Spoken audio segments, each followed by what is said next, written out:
Greetings, fellows in the town and space. This is your host, TheAmariaShadow, and welcome back to the channel, and welcome back once again to some more of Ace Attorney Investigations. I do apologize for coming with this stream a little late today. I had to go do some grocery shopping, and I got home a bit late today, and I ended up getting distracted by a couple of things. I ended up reinstalling Black Myth Wukong because I had told myself I really should go back and play this game. I was a bit hesitant on picking it back up because it's been almost 10 months since I last played it. But out of the two Souls games I've been playing here on the channel, being Black Myth Wukong and the first Berserker Kazan, I think I enjoy Wukong a bit more than Kazan. And to be perfectly honest, I'm a bit burnt out of Kazan. So I figured maybe after I'm done with Ace Attorney Investigations, I might bring Black Myth Wukong back to the forefront of content that I am recording here on the channel. Of course, there's still the fact that in a few months I will be starting content on Sonic Racing Cross Worlds, as well as content on Digimon Story Time Stranger, and I am going to be doing a Let's Play on Ghost of Yotei, but it'll probably be sometime next year whenever I'm able to get my hands on it, because I need to get me a new controller, because the stick drift in the controller that I'm using right now is getting way worse, and it's starting to hinder my gameplay a lot. So anyway, we're going to hop right back into Ace Attorney Investigations 2, Prosecutor's Gambit. We're in Episode 1, Turnabout Trigger, and we're in the latter portion of the episode, meaning we're in the final half of this episode, so we're going to be completing Episode 1 today. So without further ado, let's get started right away today's adventure and see what's in store for us. Jose!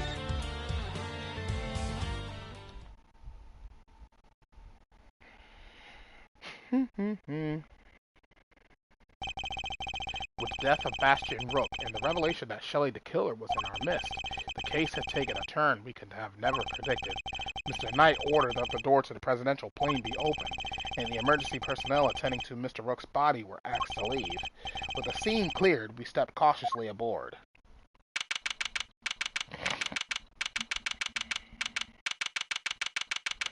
March 25th, 4:15 p.m., Zhengfa presidential plane. No president in sight. Now, where could he be? Who knows?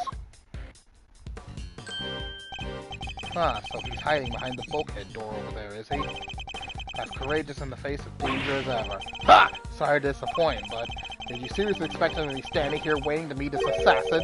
As we have already established, my interest lies only in the successful conclusion of this investigation. Now, Mr. Edgeworth, if you would be so kind as to examine the body. Alright. My only option right now is to play along. The rest is up to you, Detective Gumshoe. So the attempted assassination of the president has become the murder of a bodyguard. You look like you could use a little help there, Mr. Edgeworth. Not that I need it, but yes. That's what I thought. Then there's nothing else for it. Hey, Faraday, great thief extraordinaire. We'll just have to take it from here. Oh, really? You mean you're going to solve the case for me? Nope! I thought not. But I will provide vital assistance. So let's get to scouring this crime scene from top to bottom. It will take the Detective Gumshoe a while to assemble our backup, so I'll need to draw this part of the investigation out for as soon as possible.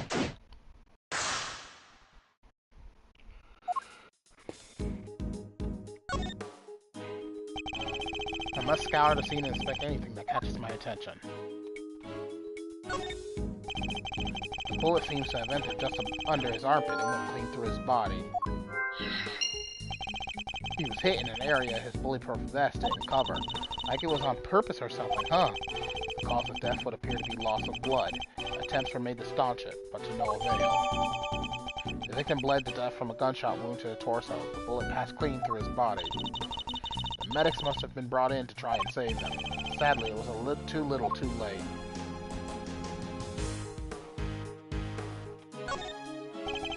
It's a bulletproof attaché case. Bodyguards used to shield their clients from gunfire. There were some in Kay's photograph, too. Looks like Rook and Knight each had one. Now, if he got shot, how did the bullet get to him? Because that's the arm that the bullet wound is in, right there. which makes me think it had to have come from behind him.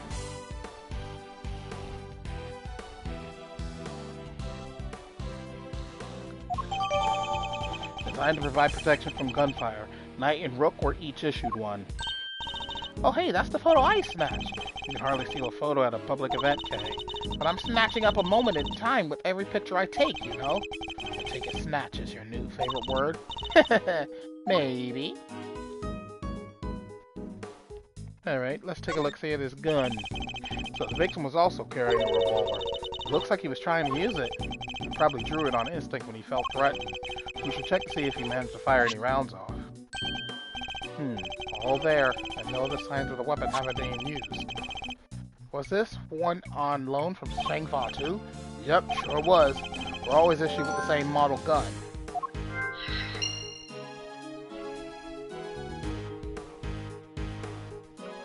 Alright, time for some logic! 6-shot revolver. And let's see Rook's gun. Okay, first off, Rook's gun has not been fired. But the 6-shot revolver that we got with the laser sight on it, it looks like it's the same gun, actually.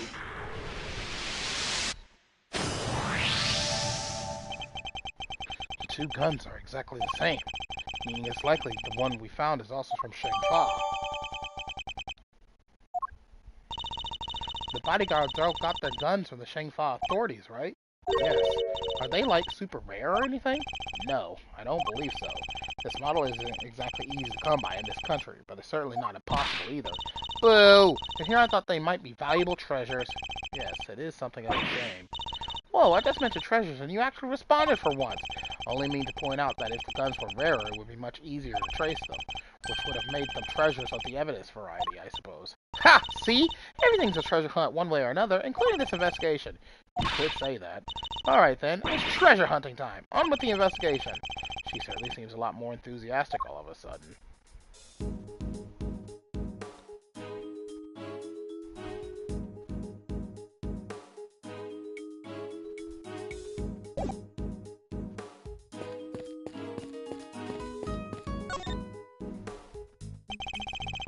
I must scour the scene and inspect anything that catches my attention. Alright, let's take a look-see at this bulletproof vest. That looks heavy. So this is what a president wears, huh? Must be made of something super special. Yes, to protect him from bullets. What? So it's not just for show? Of course not. This is a bulletproof vest. Found on desk. Has a bullet lodged in it. Is it the president's? Oh, so that's what one of those looks like. Why didn't you just say so? Now I feel silly.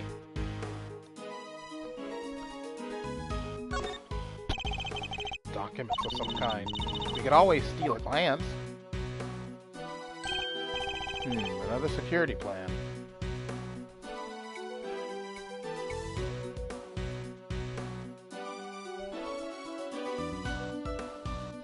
Wait.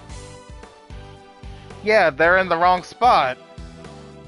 Knight is supposed to be on the left, and Rook is supposed to be on the right. But Rook was on the left, and Knight was on the right. Oh yeah, like the one from the trash can. Precisely. But wait, something feels off.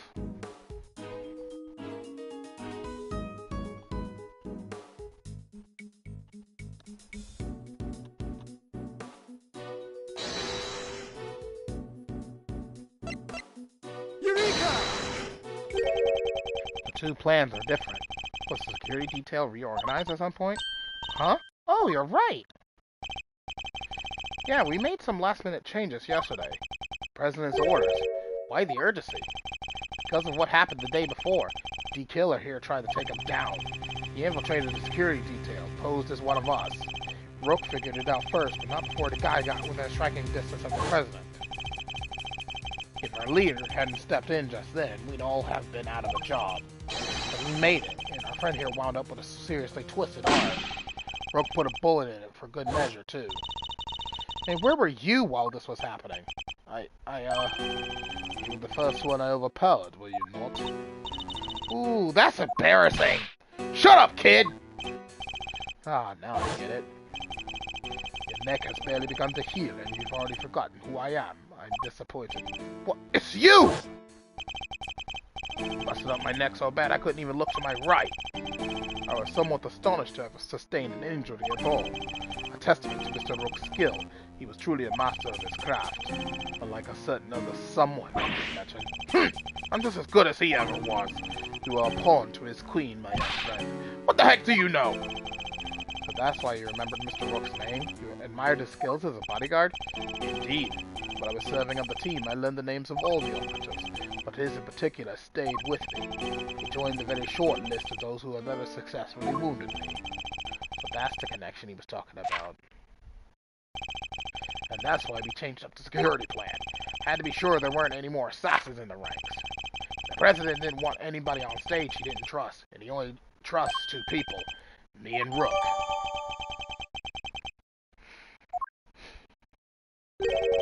How does that explain your change of position?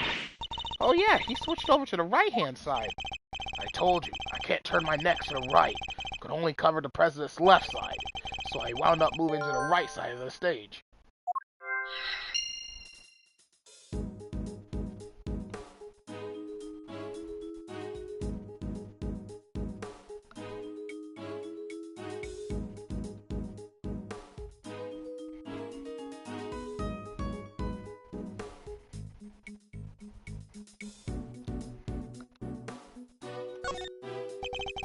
Curious figure of a curious animal with a curious expression is staring straight at me. And look, there's a big lever right by his butt. Don't even think about it. Oh, I wasn't thinking anything, I swear. I imagine that lever opens the panels beneath my feet. I see, so he's standing on a front door. I strongly advise you not to follow. Do so and you would regret it. You know, I'm okay with taking some advice, especially when it's from a professional killer.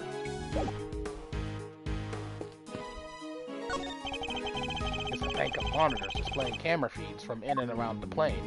I must scour the scene and inspect anything that catches my attention.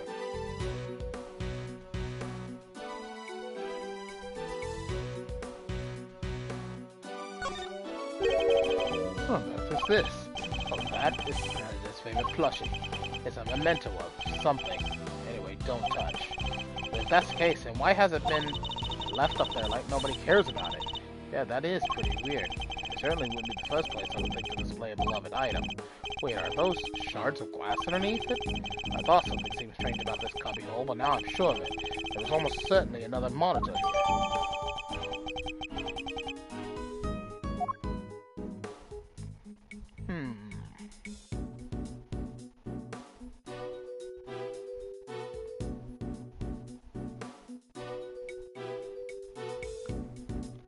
Alright, time for some logic.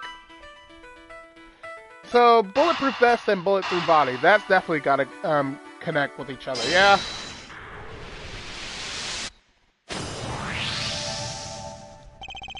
Two bullets were fired in total. We know this because two shots were heard. One traveled through the flag and into the balloon. The other took Mr. Rook's life. There's a bullet in the president's vest too, right? How is that possible? How indeed? The numbers don't add up. However, there is one possible explanation. There is? After passing through his body, the bullet that took Mr. Rook's life then found itself lodged in the vest. In other words, two of our bullets were in fact one. No way! He's right. If the president had been wearing that vest, things could have been a lot worse. If he wasn't injured at all by the impact, even when struck by a vest, a bullet can inflict serious damage. Sure, I've known guys who got broken bones that way. But the president's okay, he's made of strong stuff. Sounds like he didn't even need a vest. I'll get carried away here. I want that bullet's ballistic markings analyzed. Remind me what those are again? Guns leave a unique pattern of grooves on every bullet they fire. By examining these grooves, we can use them to identify which gun it comes from. Think of them as fingerprints of the sort. If you can tell all that from a bullet, then what are we waiting for? Analyze away! Might be easier said than done. That bullet hit solid armor. The impact will have completely flattened it.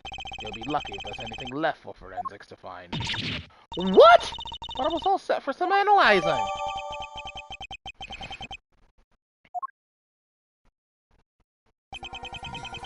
That's quite enough investigating for now. What's taking so long, Detective Gumshoe? Well, Mr. Edgeworth, have you solved the case? No, not yet. Is that so? Perhaps interviewing another key witness might help you do so. Another witness? Who? You don't mean... The most important witness of all. The man on the other side of that door. You really intend to have me question the president? If you would be so kind as to summon him, Mr. Edgeworth. Stop right there, to killer! You're nuts if you think I'd let him anywhere near you! Well, Mr. President, I'm sure you're watching us through your security feed, aren't you? In which case, I politely request that you show yourself. That is, if you value your bodyguard's life.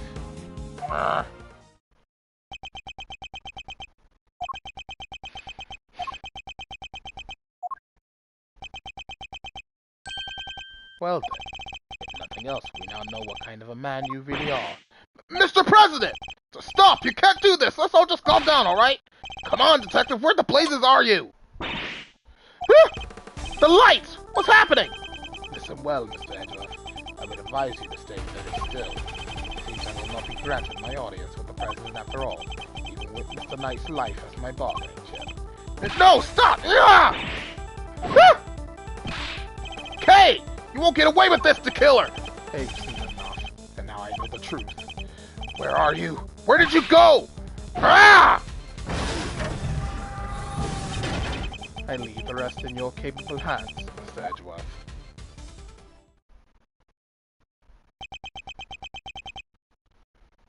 What? Mr. Edgeworth! Detective Gumshoe. Sir! Mr. Edgeworth, sir! March 25th, 4:45 p.m., Zhengfa Presidential Plane. I must have been knocked unconscious. Sir! You're okay! Are you alright, Mr. Edgeworth? Never mind me. He didn't hurt you, did he, Clay? Oh, I'm fine. Only just woke up myself. My head will be sore for a while, but that's about it, so you can stop worrying. Detective, did you manage to stop the killer? Well, see, Miss Floyd came running out of the plane and, she told us he'd flown the coop. We were too late. I'm sorry, sir. Bodyguard over there told us something, too. Seems there's an inflatable boat missing from by the window. The killer must have stolen it and rowed himself across the lake. What about the cordon around the park? I called everybody back in to stake out the plane, including the guy stationed across the water. No, so he's completely slipped through our fingers? Not the best look for the department, but yeah. Hey, Edgeworth. Mr. Knight, you're alive. Yeah, no thanks to that murderer. Oh, that reminds me. I found this lying on the ground next to you, Mr. Edgeworth. A calling card, marked with a seashell. Guess he wanted to leave a message.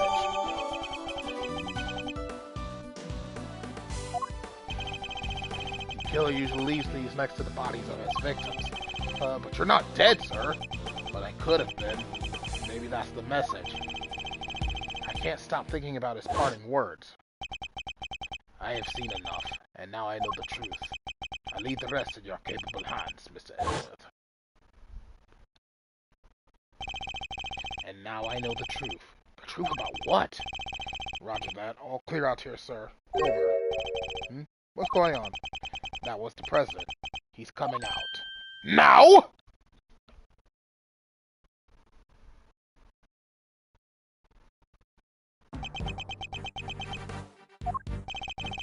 He's the president of Zhengfa, Mr.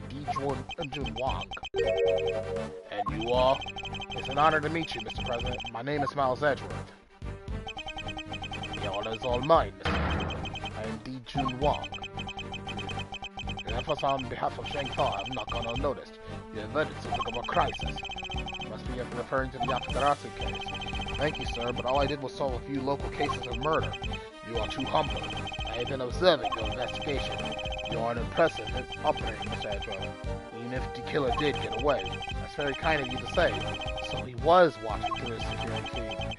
Sadly, I must inform you that this is as far as your investigation goes. What do you mean? Hear me, foolish prosecutor, for I shall say this only once. Knight has apprised me of the state of affairs.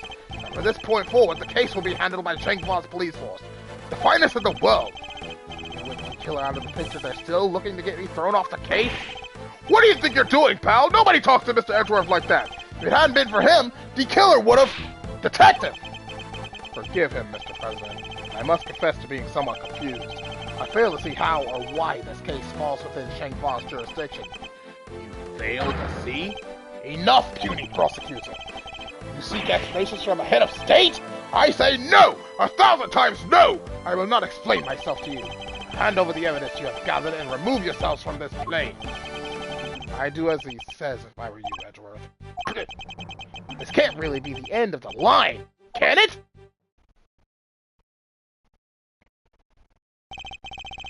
Case evidence handed to Mr. Knight. Why? Why let us cut so far only to pull the case out from under us? Now, you may leave. Knight, detain the suspect! Yes, sir, right away! To make an attempt on my life? To murder one of my faithful servants? The effrontery! The villainy! I didn't murder nobody, cause I... Shut your mouth, Miss Journalist. Answer me this. In a world already lousy with lies, with deception, with sin and iniquity, can we stand by and suffer yet another crime to go unpunished? I say no! 1,000 times no! There could be no forgiveness. There could be no surrender. Why, you ask me? Then I will tell you. He's hiding something. I'm certain of it. If I leave now, we'll never know the truth. Mr. Edgeworth, sir! Mr. Edgeworth, there's gotta be something we can do!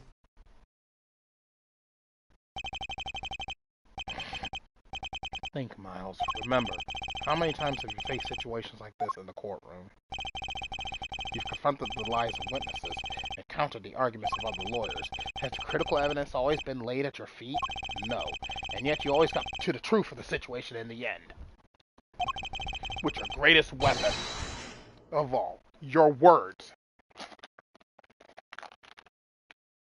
While I'm playing and streaming, I got me a bit of a snack. I saw that Pringles was doing a limited edition flavor when I went grocery shopping today.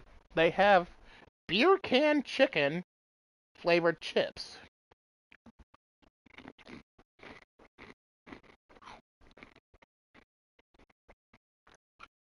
And they're not bad. I like this. These are really good.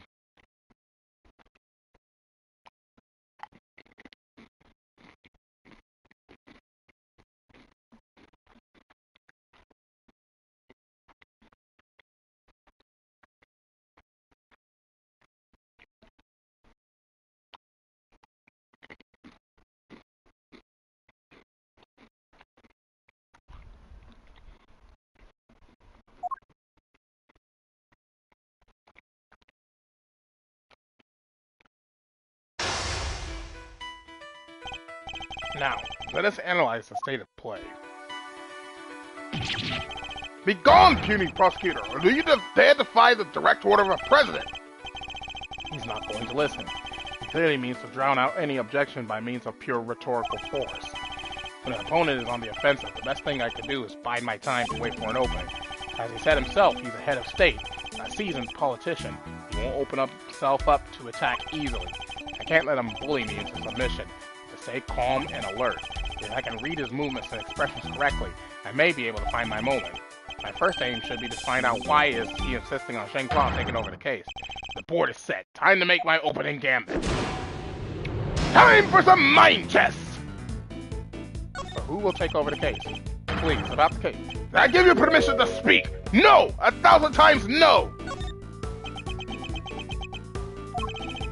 I am the leader of Shang-Fa! I have no time for your insolent bot chat. I'm simply hoping to confirm one basic fact. You say that the investigation will now be assigned to your national police force. I do! Now enough of your pointless questions. Good boy. The interior of this plane is the sovereign territory of Shang-Fa. You have no rights here. Is that so? Could it be that our current location itself is significant somehow? I should keep that in mind. It could be a useful clue.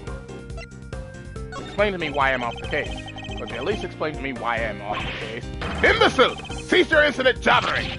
I need not explain myself to you. My reasons are my own, and they are none of your concern. Perhaps it's time to employ my clue.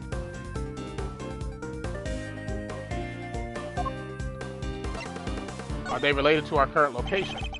In the course of our conversation, I've deduced certain facts from your behavior, Mr. President. For example, you seem particularly aggressive when discussing our current location. You smarmy smart aleck. As you said yourself, the presidential plane is the sovereign territory of Zhengfa. And from that, we can infer that you believe the rules of extraterritoriality apply inside you. Is that correct? Enough! Cease your objectionable whining! Nothing's getting too hot for you. You can rant and roar all you like, but you won't escape my scrutiny. It was unmistakable. The moment I mentioned extraterritoriality, you became visibly agitated.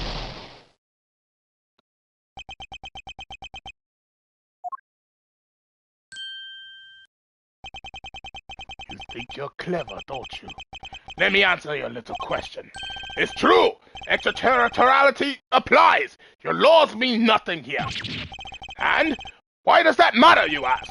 It matters because it means you are powerless! You have neither influence nor authority here! Interesting. So the extraterritoriality issue does have something to do with all of this.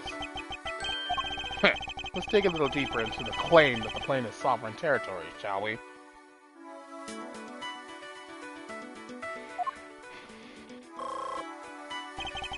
This next move will surely decide the victor. He may be the president, but nobody is untouchable.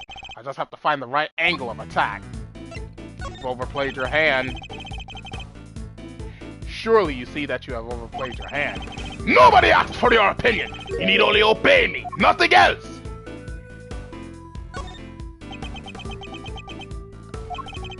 You dare tell me how to govern? How to lead? You dare contradict me? On the matter of Miss Lloyd's guilt? Yes, I do. No! She is guilty! She is the culprit! There's nothing left to debate!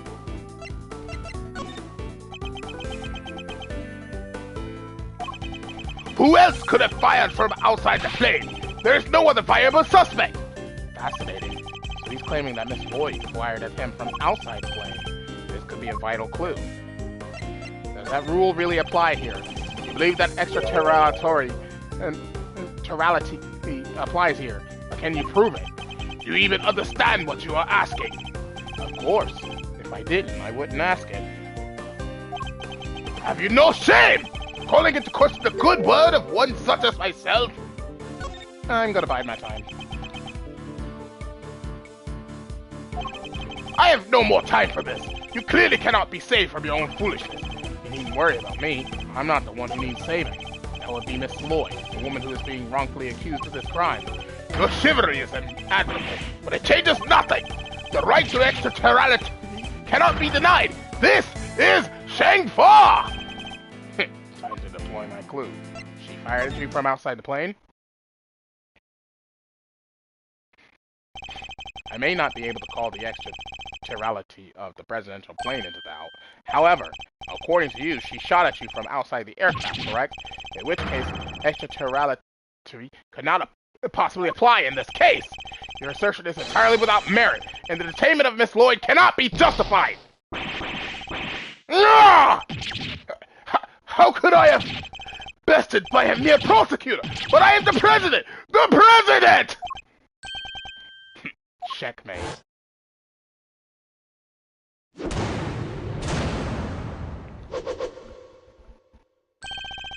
I trust you won't mind if we continue our investigation now, Mr. President.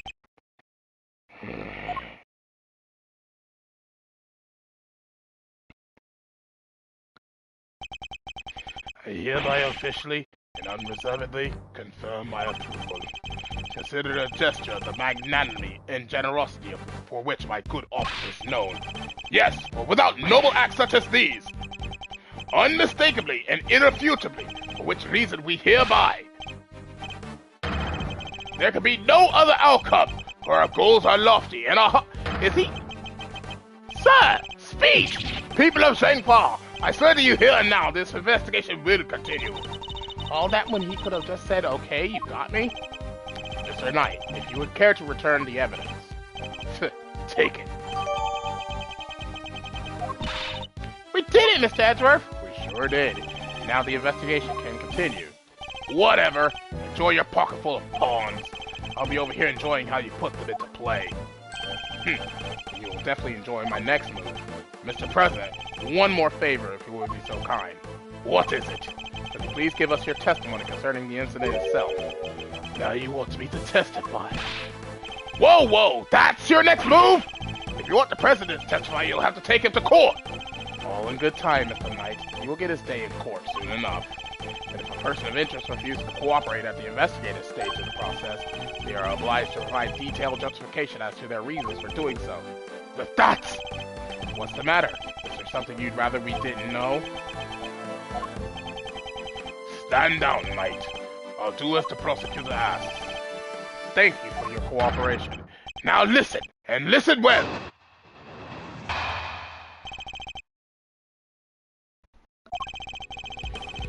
Where was I when the incident occurred? The stage, of course. Suddenly, Rocket Knight jumped in front of me. Then, bang! A shot rang out, and a plain, unblemished balloon of red exploded nearby.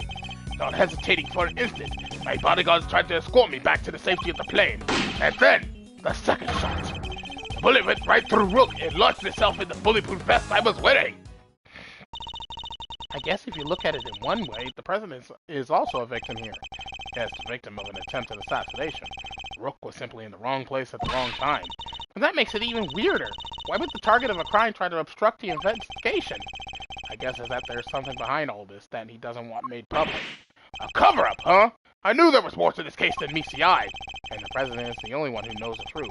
Isn't that right, Mr. Knight? Time to get to the bottom of this once and for all.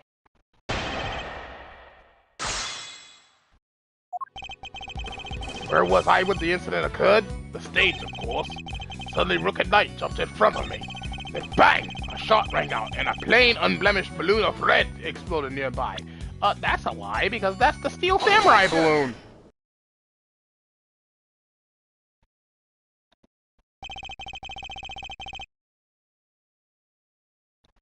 You say it was a plain red balloon that burst, but I strongly beg to differ. What?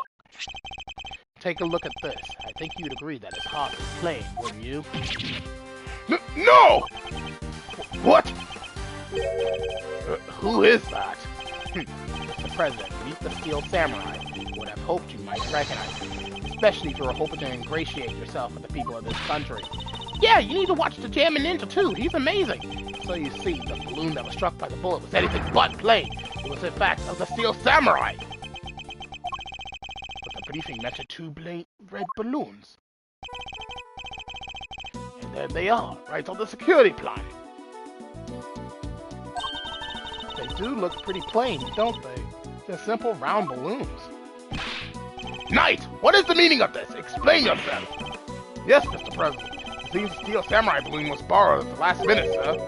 Borrowed? That's what we were told. Guess they only reported the incident to us bodyguards, though.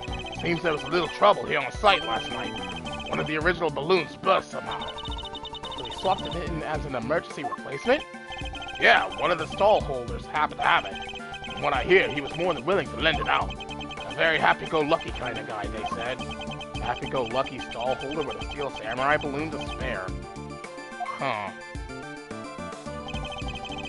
They filled just the bottom part up with air to make it look like the other ornamental balloon. So while it was a Steel Samurai balloon, it was made to look like a plain red one above water. Is that the long and short of it? Knight! Why was I not informed of this? Sorry, sir. We didn't think it was a pressing issue. Indeed, you saw it and knew no different, correct? Yes, I suppose so. Could he really have mistaken the Steel Samurai's pants for a plain red balloon? Still, Mr. President, I struggle to see how you wouldn't have noticed something different about the balloon. Of course! What's that outburst for? Now I remember. I could barely see the balloon. You couldn't see it? That's right. The wind was blowing too hard. The flags to the side of the stage were flapping incessantly and blocking my view. Is that so? Yes, those two flags. They were being blown back towards me. There would have been a strong wind blowing right around the time of the incident. Strong enough to blow the flags in just such a fashion. But does that conflict in any way with our understanding of the case? Yes, it does. Thank you, Mr. President. Your testimony has revealed yet another contradiction. It has? Yes, a contradiction that could turn this entire case on its head. When I arrived on the scene, the wind had died down and the flags were resting calmly for the most part. But the wind had previously been blowing the flags as the president described. A certain piece of evidence suddenly takes on a very different meaning.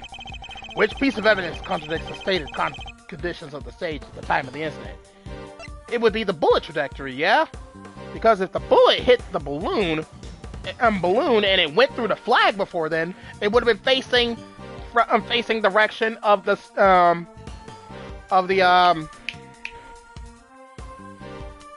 crowd. But if the flags were blowing, it means that the flags were facing the opposite direction. Take that! Earlier, we deduced that the bullet that struck the steel samurai balloon and the bullet that passed through the flag were one and the same. For these two things, we further deduced the trajectory that the bullet must have taken. And we concluded that our shooter must have fired from the left side of the spectator area. But if the flags were blowing as the president describes, our conclusion becomes quite different. No way! If the flags were pointed in the other direction... Exactly. Our trajectory changes completely. And if we trace that trajectory back to its source, we can ascertain who really fired that shot. Wait, but Mr. Edgeworth, that would mean... Yes, I know. We may not yet understand the reason why, but it can only have been one person who did it. Who does the bullet's new trajectory implicate as the one who fired the shot? Bronco Knight! The person who fired that shot was none other than you, Mr. Knight! What? The path for the balloon back through the flag leads directly to the spot where you were standing.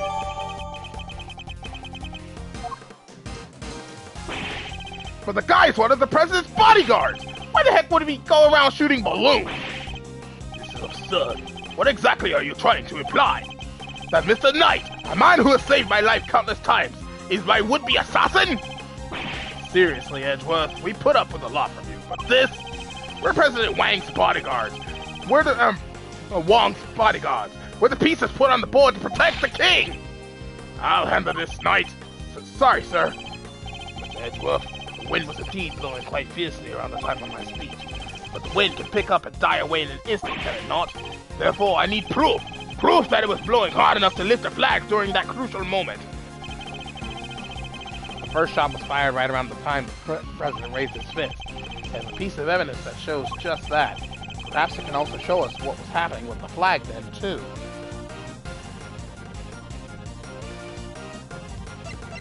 Take that! Your proof is in this picture right here. This should be good. Which picture? Well, you can see which way the flag was really blowing. Right here.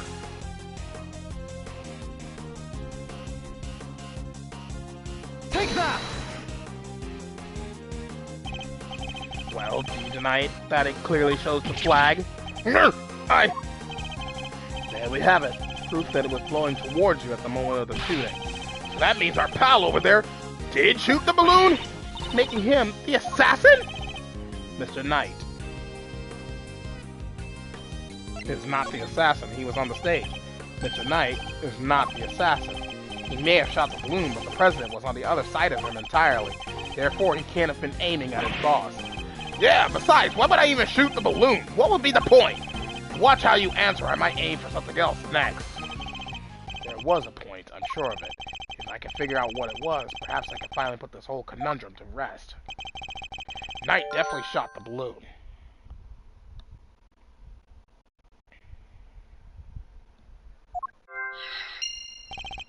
That fact alone changes everything about the case. It's logic time! Alright, Knight shot the balloon. That goes with Knight's position, yeah?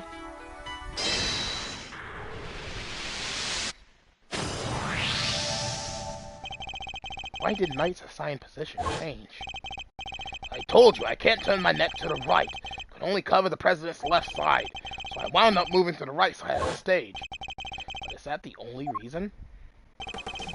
Let's suppose that the plan hadn't changed. The Knight had remained posted on the left. Given that he was able to turn his head to the right, would he even have been able to shoot the balloon closest to him? Could it be that the security plan was changed for the express purpose of popping one of the balloons? If we suppose that to be the case, the two plans are different. Was the security detail reorganized at some point? Yeah, we made some last-minute changes yesterday. President's orders. That's right. The president was the one who ordered the change.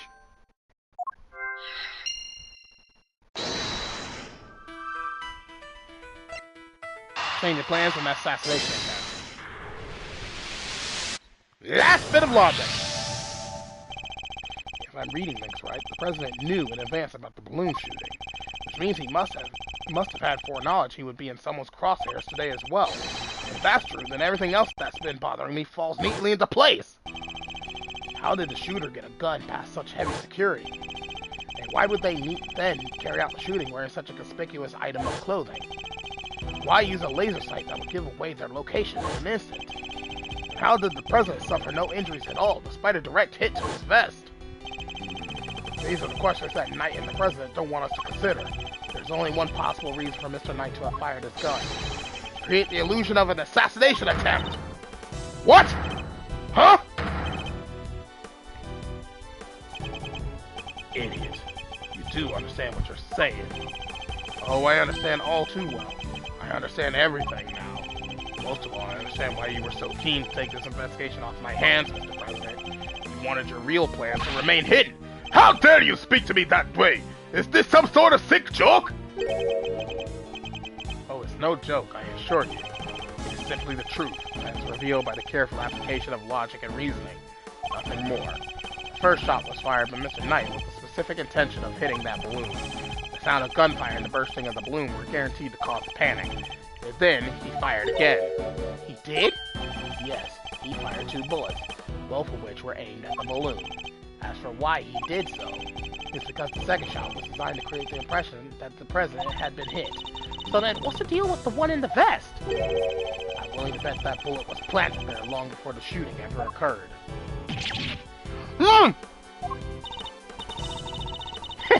So Mr. Heroic President didn't take a bullet after all. That's not true! I have a shot, I tell you! We'll be able to verify that for ourselves once we take a closer look at the bullet. At the very least, we can expect to find traces of Mr. Rook's blood on it, correct? But you said it yourself! You found the shooter in a photograph! The person with the red hood! I thought I made myself clear. The trajectory points to only one possible shooter, Mr. Knight. And where does Tabby fit into all of this? She was simply one part of their plan. In order to place the suspicion elsewhere, they set about creating a fake assassin, the highly suspicious person with the red hood. I have yet to ascertain exactly how complicit Miss Lloyd was in this whole scheme, but I'd say with some confidence that none of the shots were fired by her. I suspect her only job was to point a laser sight at the president. That's right! Then I was... Taps was turning your jacket inside out the moment the crowd flew into a panic, yes.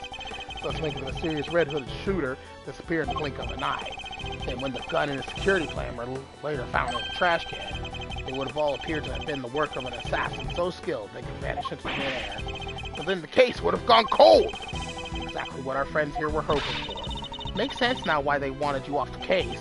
Indeed, because the entire affair was a cheap ruse perpetrated by the president himself! No,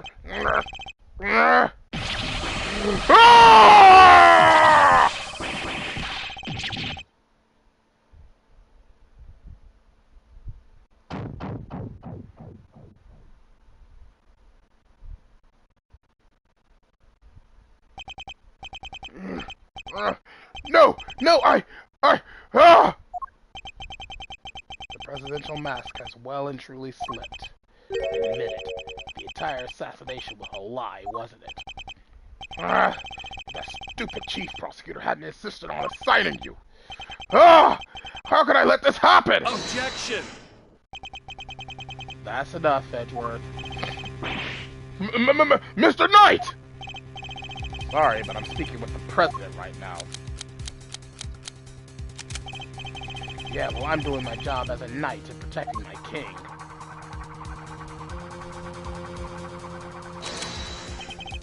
So go ahead, keep running your mouth. Perhaps it would be better if we stuck to threatening each other with words. He wouldn't, would he? Nah, I don't need this thing to shut you up. Alright, my move. Question. You claim I fired my gun from on stage. How do you figure I did that in front of a crowd of thousands?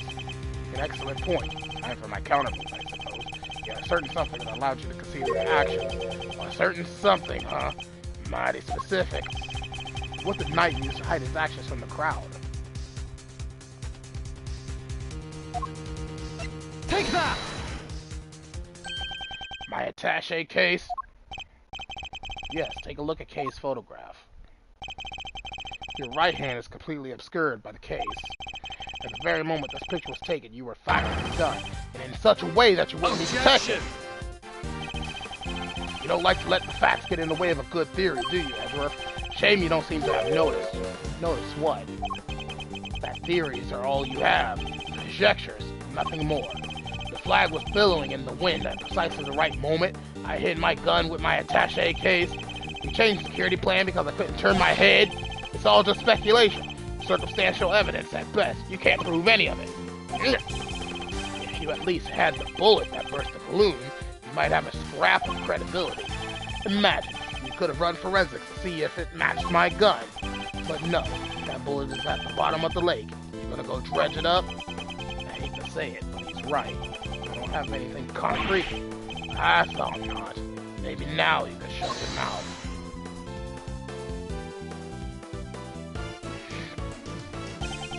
Miss Lloyd? Of course! She can shed some light on this whole situation. I just needed to get to her to talk. What's the matter? Something you want to say, Miss Journalist? No, never mind. That's what I thought. Miss Lloyd! I need you to be brave. If you don't speak up, the truth will be lost forever. You are a journalist, after all, are you not? Dang it! I can't stay quiet any longer. Hey! You understand what you're doing, right? I think carefully before opening that mouth of yours. I was so focused on bagging me a scoop, I forgot the most important thing of all. Real journalists don't lie. Ain't no dang scoop if it ain't the truth. I'm sorry, Miss Edgeworth. I should have showed you this before. What is it? It's the laser pointer I used on the president. But that's all I done. I never shot nobody. You stupid! Thought I told you. You squealing, you go down as an accomplice. It was him. He told me to do it. I was at Shangfa's embassy sniffing out a story like I told you. This was 3 days back. He comes up to me out of the blue, just starts talking. Help me out and I'll get you an exclusive access to the president. That kind of stuff. What about the gun in the trash can? That I don't know nothing about, I swear it. All he told me was to wear a jacket with a red hood and to point that there pointer at the president. I never thought for a minute it'd blow up in my face so bad. I'm sorry, truly I am. Thank you, Miss Lloyd. I'd like you to testify to that effect when this goes to trial. It ought to go a long way toward proving that the assassination was a sham. Ah! What's wrong with you people? Don't any of you know what's good for you? My sympathies, Mr. Knight. Had you successfully removed me from this case as you intended, perhaps then you could have kept your pawn quiet. Well, let me get this straight. You told Tabby if you let slip about our fake assassination plot, we'll have you convicted for murder or something like that? Of all the dirty...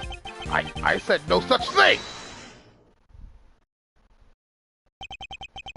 President Long? Give it up, Knight. It's time we came clean. It's our only choice. So, Mr. President, you admit it.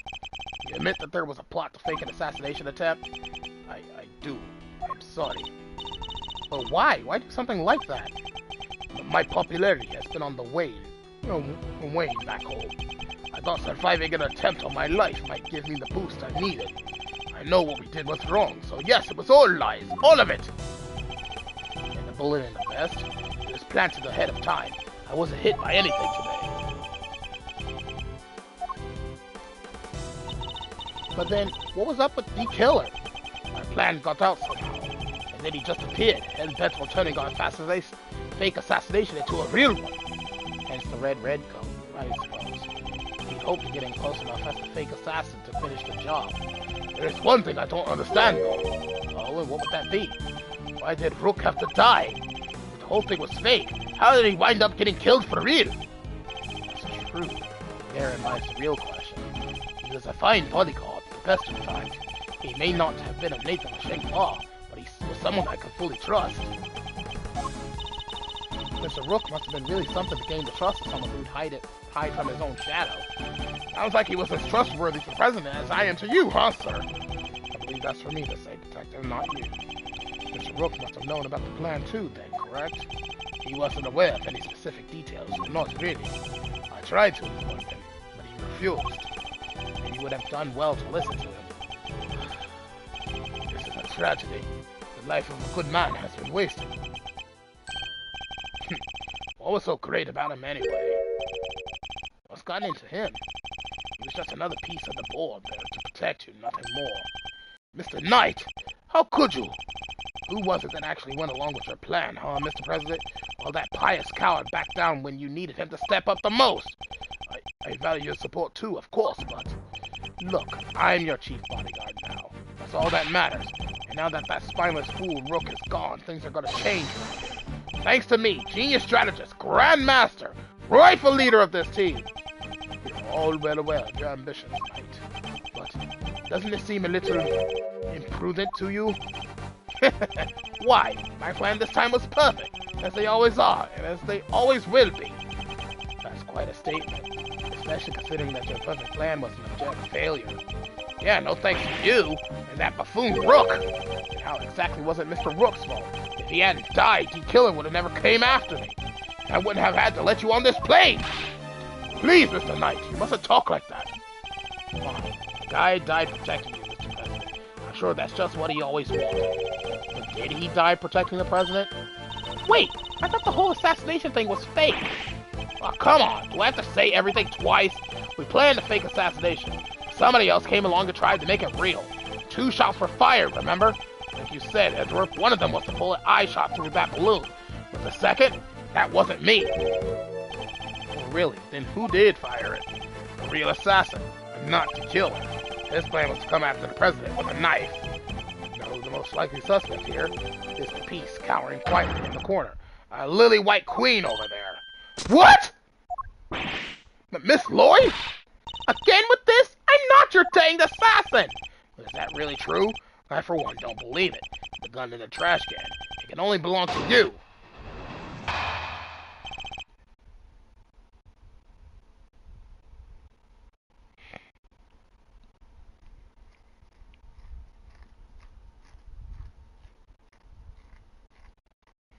Ooh. Woo-hoo-hoo. Itchy hand. Nice gambit. As soon as I shot that balloon, I rushed over to help Rook escort the President back onto the plane. I left Rook here in this room while I secured the President in the safe room. When I came back out, Rook was lying there on the ground. This journalist must have shot Rook while we were escorting the President off stage. That single killer shot was fired by the gun you found in the trash can. So you don't actually know when the victim was struck by the bullet, do you? The Knight doesn't protect the Rook, Edward. He protects the King. You want to translate? He means that his only concern was protecting the President. Lose the King and you lose the game. Isn't that the first rule of chess? But a win in which a key piece is sacrificed is a hollow victory indeed. Doesn't matter, it's still a victory. I kept the President safe. I win. Well, it's a bit early to be calling our little match, in any case. But this is where our battle really begins.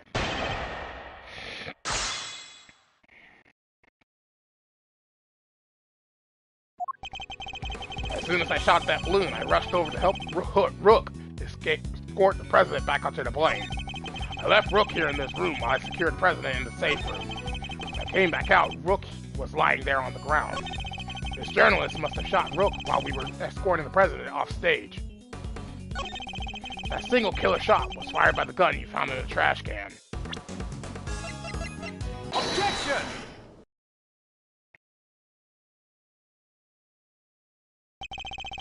So you contend that it was you who shot the balloon, and Miss Lloyd who shot Mr. Rook? Are you sure about that? Sure, I'm sure. While what you've proposed would indeed match up with the total number of shots, the gun from the trash can itself has also been fired twice! Now, why would the supposed number of shots heard from this gun differ from the number of spent rounds? It's simple, because it was planted. Planted by the real perpetrator of the crime. Somebody faked the evidence? Yes. If you think about it, their reason for doing so is obvious. You're sure that whoever found the gun would conclude that the shooter had been in the spectator area. In order to do that, they had to make it seem as if both shots had come from this one weapon. I get it, so that's why it's got 2 spent rounds, huh? Precisely. As already proven, the bullet that burst the balloon came from a different weapon. It makes it entirely possible that bullet that killed Mr. Rook didn't come from his gun either. Nice work, Edgeworth. That's some high-grade sleuthing. But why don't you get to the point? You've come this far. Spit it out. Oh, I intend to, don't worry. The person who really shot Mr. Rook was... Take you! that! You, Mr. Knight! You're the one who murdered Mr. Rook! Ooh, finally got up the courage to say it, huh? Surely not! Surely you wouldn't have! It wasn't only D. Killer who tried to take advantage of this fake murder plot. You killed Mr. Rook, hoping that he would look like an accidental victim of the bungled assassination.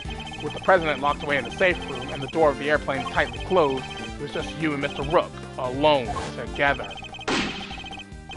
And that was when the 3rd bullet was fired, right into your colleague's body. Objection! Wait, you're really gonna claim there's a 3rd one now? You just said only 2 gunshots was heard. Wanna tell me how that works? Airplane caverns are practically soundproof, Mr. Knight. If you close the door, nothing can be heard from the outside, not even gunfire. Wasn't the president right next door? Very true, which means he may have heard the shot himself. Well, Mr. President, I didn't hear anything. But you can observe this room through your security feed, can you not? The camera in this room isn't normally on. I have to manually switch it on when I enter the safe room. And that's what you did this time too, right? Well, that is... What's gotten into him? Mr. President! This is vitally important! Please, President Wong. Fine! I was busy hiding under the bed, covering my ears. What? Even though you knew the whole thing wasn't real? Yes, because I hate the sound of guns! There's a slight hint of that awful noise and... Oh, it's just too much!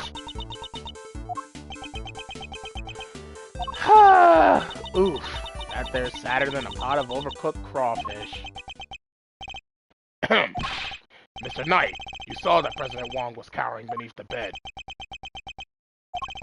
And what's more, you knew from the monitor bank that the security camera for this room hadn't been switched on, which means you knew that the circumstances were perfect for you to fire the 3rd shot straight at Mr. Rook. Knight? How could you? Could you really have betrayed my trust so horribly? You think I killed the old half-wit? You don't trust me much, huh? This is the thanks I get for putting my life on the line for you day after day. I want to believe you, but I don't get it. I just don't get it. What is there to doubt here? What, you don't believe that the girl over there could have done it? No, because this gun isn't a murder weapon. You know this from the number of bullets fired. Yeah, well, how do you know there wasn't a spent bullet from the start? What? Someone could have fired a bullet from that gun yesterday, or the day before. Then today, another bullet. The bullet that hit Rook. That's pure speculation, pal, and you know it! Maybe, but can you prove it's not true? Not with any certainty, no. You're nothing without conclusive proof, so come on! A single piece of evidence, straight through my heart. I dare you! Well, what are you waiting for? There must be something, mustn't there, Mr. Edgeworth? If we can't prove it, Tabby's... Please, Ruffles. I messed up. I know I did. I should never have done what I did, not even for a scoop. But murder? Nah, that ain't me. Ain't a murderous bone in my body. Conclusive proof. If only I could prove that Knight's gun is the murder weapon. Wait, perhaps I can. If you at least had the bullet that burst the balloon, you might have a scrap of credibility. Imagine you could have run forensics to see if it matched my gun. If we had the bullet that killed Mr. Rook, forensics could tell us which gun it was fired from. No proof, no case. End of the conversation. Objection! Hold it right there! What now? You're not about to claim you do have proof. Of course I do. This ought to be good. Alright, bring it on. Show me this proof of yours. The bullet that killed Mr. Rook is the key to ending our little game. Very well. My conclusive evidence is... not in my possession.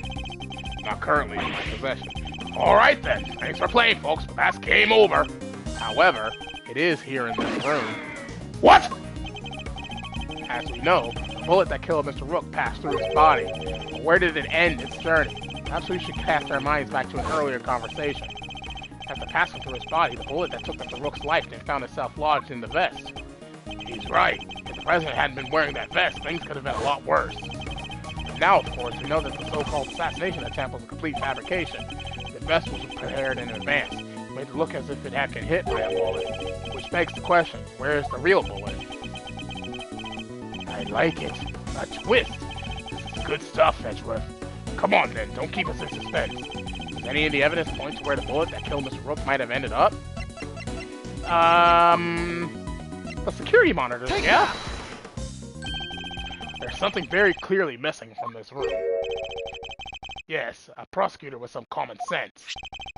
Take a look at the bank of security monitors. Oh! I see you've caught on, Mr. President. Splendid. There are screens here showing views from all around this plane, inside and out.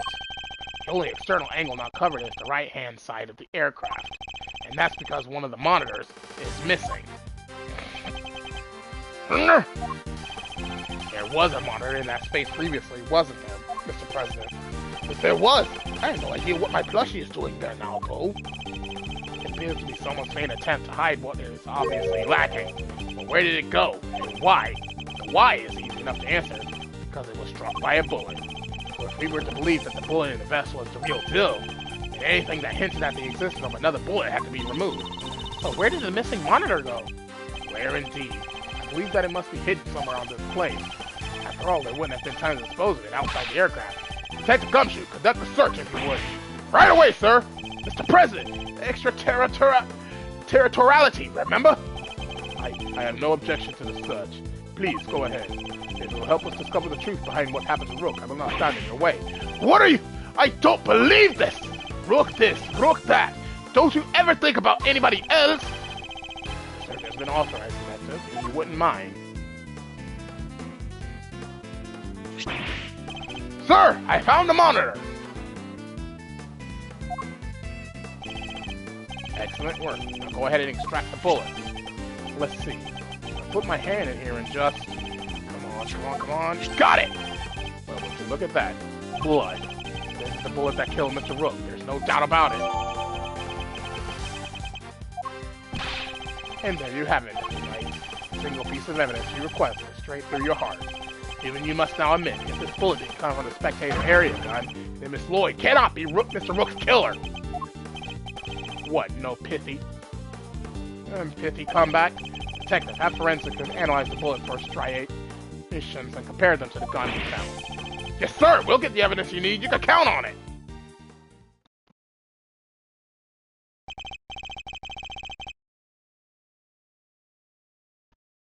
Alright, let's hear what forensics has to say. Our findings are as follows, sir. Firstly, the blood on the bullet is indeed that of the victim, proving that it was the bullet that killed Mr. Rook. Secondly, we found Mr. Knight's fingerprints on the gun, probably from when I handed all the evidence over to him. Now for the key part, the striations. If they're not a match, then Miss Lloyd is in the clear. Lastly, the striations on the bullet are a match with this weapon. What? How could that be? No way! Oh, come on! There's no doubt about it, sir. This is the gun that fired the bullet. How? Well, isn't that something? Conclusive proof that I was right. What's the matter? You didn't think you had me backed into a corner, did you? Guess you misread the board. But the only one backed into a corner here is you!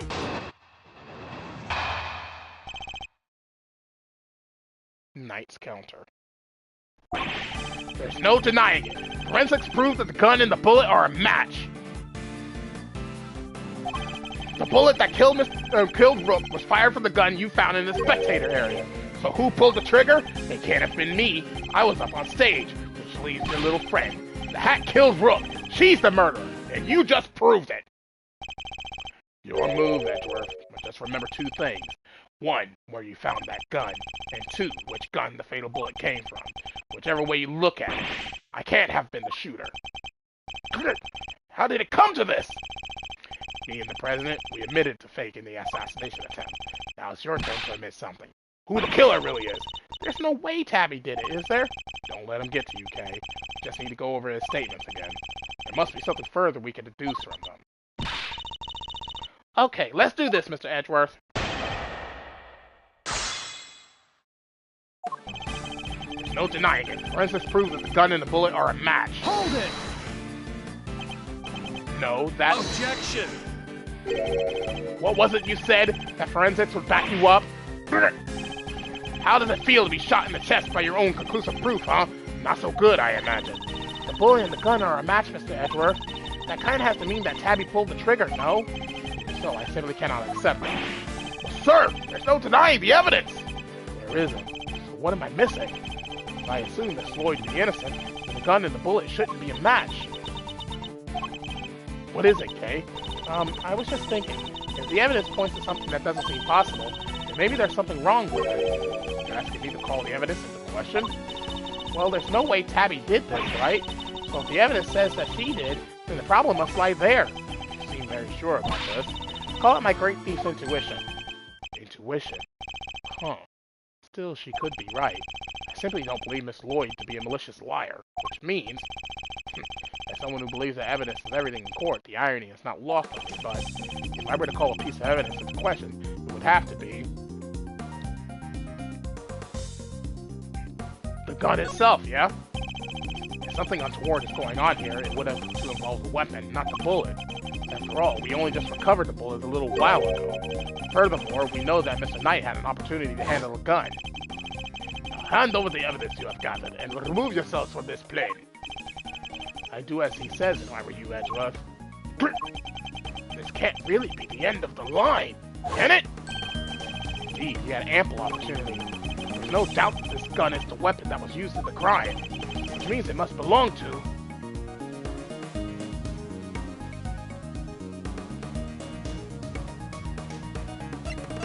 Take that!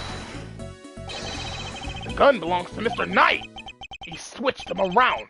That has to be it!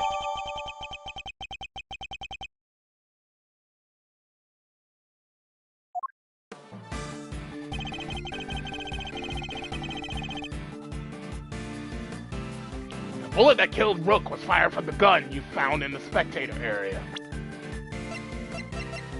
Objection! Admit it, you switched the guns, didn't you, Mr. Knight? That's why the markings matched the weapon in question. It was yours all along! An intriguing move there, Edgeworth. And you must have made the switch when I handed over the evidence, while I was busy trying to make the case for remaining on the investigation. You took the laser sight from the gun we found in the trash can and put it on your own. Then not long afterwards, you handed that gun back to me instead of the one we found. I did, huh?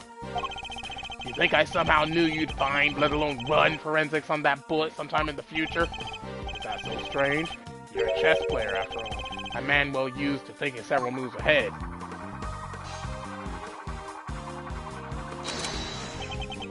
I'm flattered. Much as it pains me to admit it, you're overestimating my abilities. Besides, do you even have any proof that I made the switch?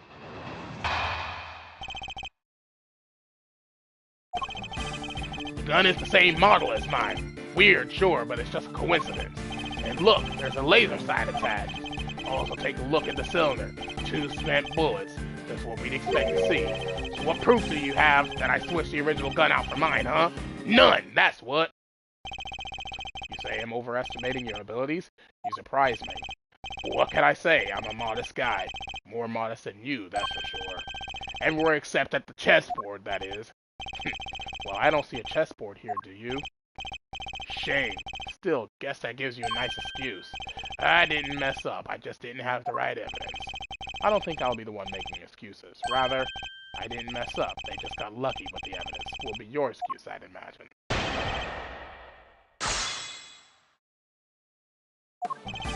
The gun is the same model as mine. Weird, sure, but it's just a coincidence. And look, there's a laser sight attached. Also take a look at the cylinder. 2 spent bullets. That's what we'd expect to see. So what proof do you have that I switched the original gun out for mine, huh? None, that's what. It's the gun itself. The gun itself is the proof. I have your proof. Right here. That's your proof? I think you've been working too hard, Edgeworth. Not the gun itself. The evidence it carries. Evidence that will prove once and for all that it does in fact belong to you. I'm looking forward to this. Go ahead, make your move. What's about to come into play? The rook? The bishop? Not a pawn, surely. The evidence the gun will provide takes the form of... fingerprints. Fingerprints. Namely your fingerprints tonight. My prints? Of course my prints are on the gun. You handed it right to me when you gave up the evidence. How could they not be on there? What if I told you there are prints on a part of the gun that you shouldn't have touched at any point? What? Where? You can't prove that! Oh, but I can. There's a place where your fingerprints could never have been left if things happened as you say. Allow me to present the final piece of evidence that will bring our game to its rightful conclusion.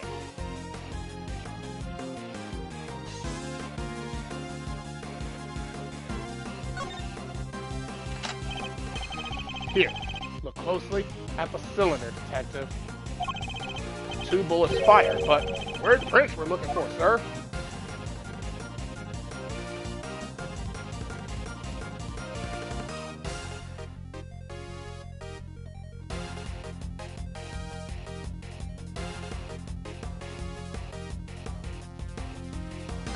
It'd be on the bullets, yeah? You did indeed switch the guns when I handed you the evidence. If that were all you had done, your deception would have been easily detected, because the number of bullets fired by each gun was different. There are 2 spent bullets in the gun we found. Yeah, but what about Mr. Knight's gun? You know that he fired 2 bullets from the stage into the balloon. And he fired another bullet into Mr. Rook, ending his life. So 3 bullets in total, plus a few odd ones he let loose in shock during our little game. And after each shot, he reloaded his gun out of habit. With his bare hands, of course. Officer, where exactly were Mr. Knight's fingerprints found? The ones you mentioned in your report. Sir, they were found on the exterior of the weapon, but also on the bullets themselves. I'm sure they could have gotten there just by me handing you the evidence. Right, that's... And there we have it. Proof that you did indeed switch the gun. The gun, the one which fired the bullet that killed Mr. Brooke, is yours. And in taking his life, you are the true assassin! I didn't! Checkmate.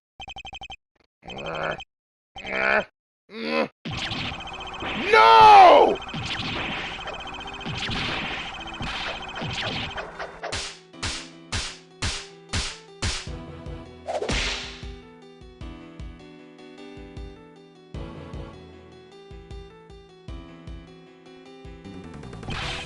I was going to be the new chief of security.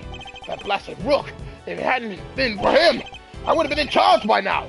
I would have been in control of the whole team. My plan was perfect. The fake assassination was supposed to be flawless.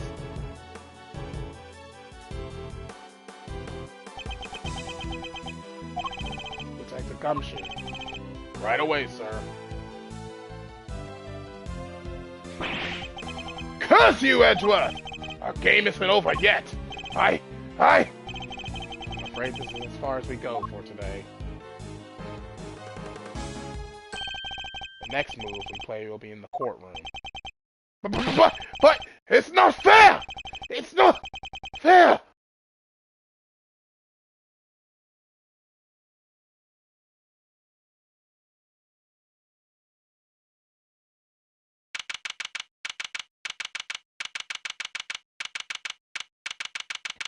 March 25th, 5:12 p.m., Gourd Lake, Lakeside Stage. Mr. Edgeworth, I owe you a debt of gratitude. You exposed a murderer within the ranks of my own personal guard. I will not soon forget that. He's suddenly very presidential again now that we're back outside the plane. I thought, you know, I first proposed a fake assassination to him. You want me to handle it, not Rook? Rook refused, but I can rely on you, can't I? Of course, sir. You can count on me. I'll put together a plan that can't possibly fail. He'll play his part like the pawn he is. The hatred in his eyes were plain to see. He advise poor Rook. I was not entirely comfortable about moving forward with Knight in charge of our little deception. And looking back, I think he sensed my discomfort. I can't help thinking I played a part in his decision to end Rook's life. Mr. President, none of this would have happened if you had been plotting to take an attempt on your life. That was your crime, and it is a crime you will have to live with. You're right. I can only apologize for the part I played. I will no doubt be made to pay for my actions in one way or another. But I thank you nonetheless. You solved the riddle of Rook's demise, and for that I shall be eternally grateful. I will be here in your country for a little while longer yet. But when I have returned home, perhaps you will visit us at Shangri-La. You will always be welcome.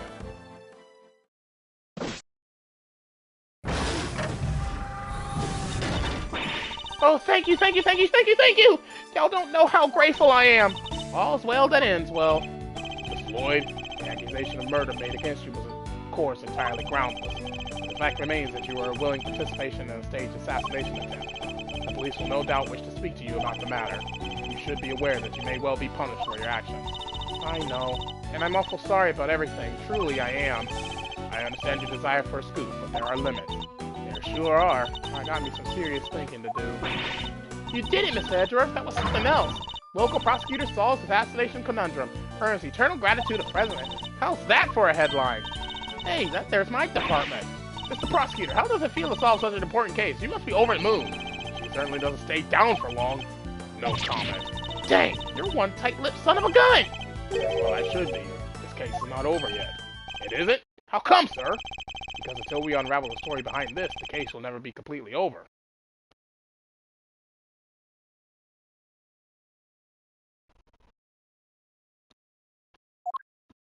Take that!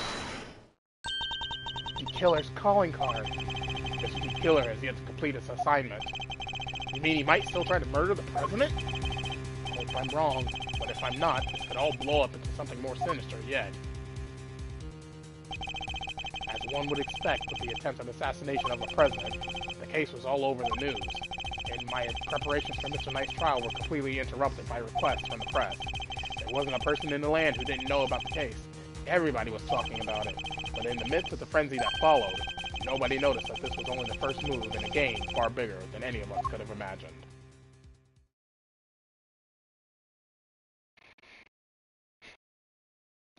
And with that, that brings today's episode to a close.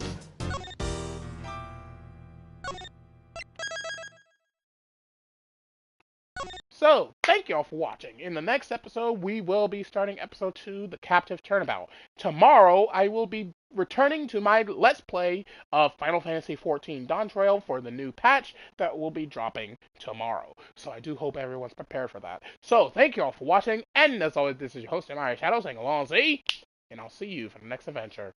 Goodbye, everyone!